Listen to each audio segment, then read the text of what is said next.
So today I thought I would talk about potatoes because I've ordered two different varieties of potatoes to grow this year, and we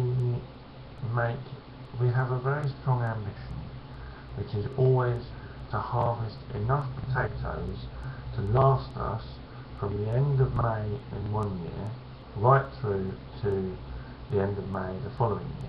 Now, I think 1 year we almost achieved that, and the rest of the years we've kind of got close, but it's not happened.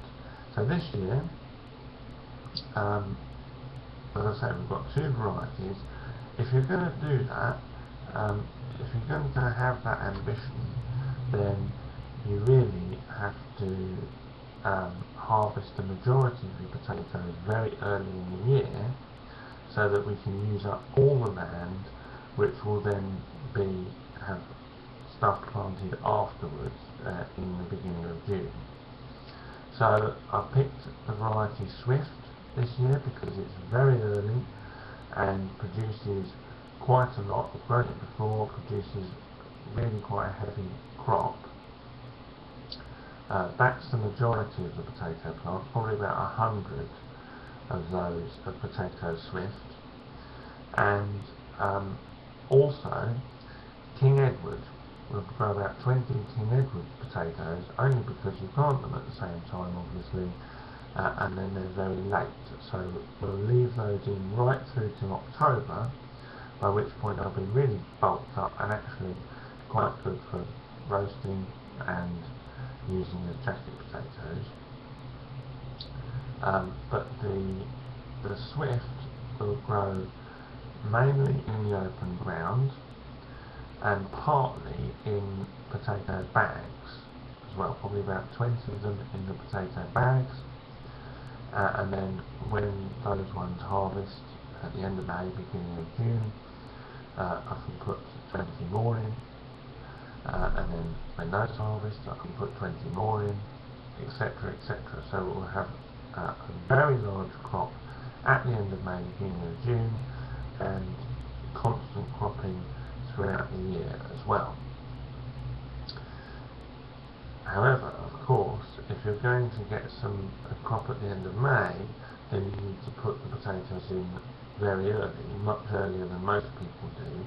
We're in the southeast of England, so we tend to get milder winters than most people anyway. So I always put mine in the middle of February, and I keep the soil very well dug throughout the winter and very well fertilised as well. It's dug over each bit of soil probably 3 or 4 times before anything new is planted in it. Therefore, there's no compaction on the top of the soil. The rainwater doesn't get the chance to stay on the top of the soil, so then when there's frost, there's very little ice on the top of the soil, and it's the ice which of course makes the soil much colder, and in the past has led to early crops of potatoes being destroyed. If you keep it dug over, keep it very well dug over, then that rainwater drops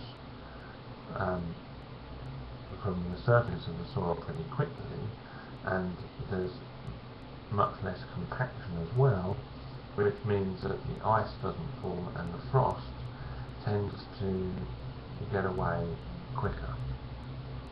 So therefore the soil is that little bit warmer, meaning that I can plant the potatoes earlier.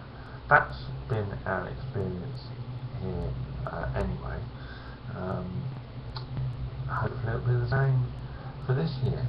I've decided to do a little proper talk this time, a proper vlog. This is an actual proper vlog this time. I hope you enjoyed it.